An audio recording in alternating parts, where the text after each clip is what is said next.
So let's talk about welcome programs or onboarding programs, right? We've driven folks to the website. We've collected the email address. What should come next? And when should it come? Well, I think you first highlighted that you could call it anything you want. We generally like to call it welcome programs because it's, hey, welcome to the brand. You've raised your hand. We now know you're here. Hello, friend. Hello, come on in. No, the water's fine, right? So that email, you need that first email to go as soon as possible after that lead hits your system. So let's define as soon as possible here. Literally as soon as possible. So less than 10 minutes, ideally. Ideally, yes. Ideally within 30 seconds. I mean, it's people want instant gratification. Agreed. People expect that email, that recognition. There's that paper trail, a little bit of, hey, I did something on your site. Do you know I'm here? Confirmation of action. I did something, it was recognized. Correct. And then it becomes a matter of establishing value right away.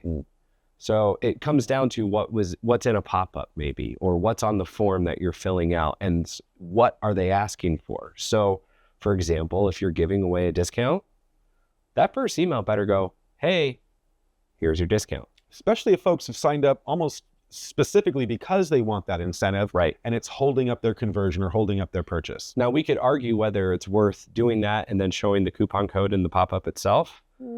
I kind of like doing both. I'd like doing a little bit of both too. Yeah. But regardless, whatever that incentive is, if it's, hey, we're going to send you a free guide, or we're going to send you a discount, or hey, you get your free shipping, or whatever that incentive, that reason to sign up is, you deliver that right away. Yeah. And then you start building up value of what is the goal of your welcome series? Oftentimes it's a first purchase, right? Or it's scheduling an appointment, or it's, in some cases, it's sending an email. I mean, it's a little weird, but everybody has different definitions of what that first sort of true engagement step is once you get into the flow. That should be front and center. Agreed. And then all the reasons to believe why you should make that decision. 100%. Yeah. So, if I were to parse that a little bit, what I would say is I think the primary call to action of that first message should be to push them to whatever the conversion event is, a purchase or registration, etc. But the purpose of your welcome program should just really be establishing that the relationship. Mm-hmm. To me, it's a handshake. Hi, here's who we are. Here's what we do. Here's how it's different or better than other seemingly similar competitive products or services. And here's why that difference should matter to you, right? So it's an opportunity to initially differentiate and establish the brand value. You have to take into consideration that when people sign up, they're at different phases of that buying journey, whatever that call to action might be. Some people will come in and they are ready to go and they just want that little extra nudge, that little extra discount. I had a boss years ago that liked to say, people don't buy from you until they're screwing you. And so that describes most of my shopping experiences for sure. I'm not a price guy. Why buy at full price when you can buy for 15% less? So you got to deliver that and then you get them over the hump. And then some people truly are coming in and going, I don't really want to read the website. Give me more information through email, or have somebody call me or do whatever so they can get more information, especially for those high consideration purchases. Going back to school is a 2-year to 4-year commitment. People don't really make that full decision on a whim. They might on a whim go, hey, I want more information, but they're not going to enroll necessarily overnight. So it's, to your point, it is about delivering that value and those reasons to believe. I always go back to RTBs, reasons to believe that why they should decide to work with your company to solve whatever problem it is that you're solving. 100%. Consumers are spoiled for choice. You choose any industry, think of pretty much any product. There's at least a dozen or 2 dozen retailers or other providers of that same similar service that I can go to. So exactly, why should I do business with your brand versus anybody else? Yep. I would also say that, well, let me get your thoughts on this. So there's certainly the conversion event we want to drive people to. If they're not ready to do that, what are some other alternative calls to action or CTAs that might have a really good home or find a really good home within a welcome program? It becomes education. after a certain point, right? That the call to action is always going to be there of, hey, if you're ready, move on. Right. But it becomes education, and you start identifying the decision points that people bring in. Everyone likes to think that they make rational decisions. And so you address the rational pieces of the equation, but ultimately you're still talking about the feel and the gut that goes into those decisions. So, I mean, great example. I worked in higher education for a long time. It was, okay, why get a degree? Here are the benefits to get a degree. Here's why getting a degree with this university is better for your schedule or whatever it might be. Oh, finances are a concern. And you don't you shouldn't try to jam all this into one email. No, it's got to be a multi-sequence. It's especially depending on the consideration cycle of the purchase that's being asked for here. Think welcome series, right? That first email needs to go out immediately because there's that paper trail and that delivery of that initial incentive, whatever it might be.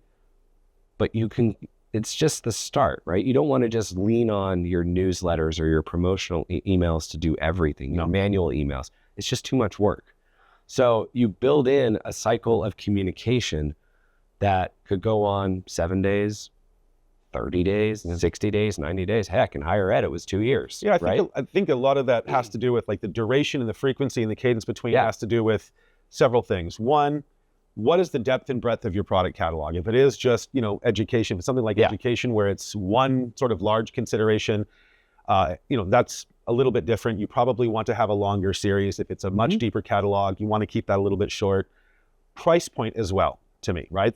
Obviously, or in most cases, the more expensive something is, the longer we sort of need to think about it and build up the intent to ultimately follow through and complete the transaction, right? But if folks aren't quite ready to make that conversion or even continue on that education path, what I see is a lot of folks who are looking to get involved with the brand in other ways, or I like to give them a bit of preference. Even though they came in through email, that may not be their preferred channel. If you have an SMS program, maybe now is a great time to let them know about that and give them the opportunity to sign up for SMS and receive future messaging on their preferred channel via their preferred medium. What are some other things that maybe people might sign up for at this time, or other calls to action to get folks a little bit more embedded with the brand?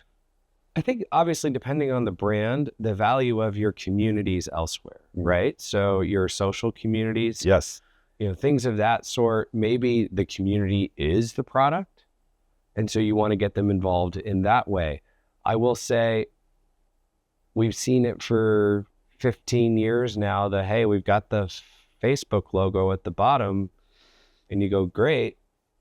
Do you have a presence on Facebook? Should I just click on it out of curiosity? Is there a reason I should go there? Correct, right. So is there value to the recipient to go to these other places that is outside of, hey, if you come here, we can make money off of you, right? There needs to be because I know there are brands where social communities are huge, and you can let that word of mouth push you over the edge into, oh, they have this great community. I want to be a part of that. I'm now going to make a purchase and get into the flow. But there are so many, again, depends on the product catalog. It depends on, why they came in the first place may not be why they buy.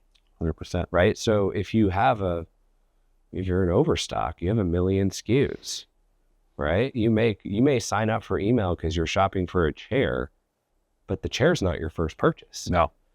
The chair may not be the reason that you get pushed over the edge. You might never buy the chair.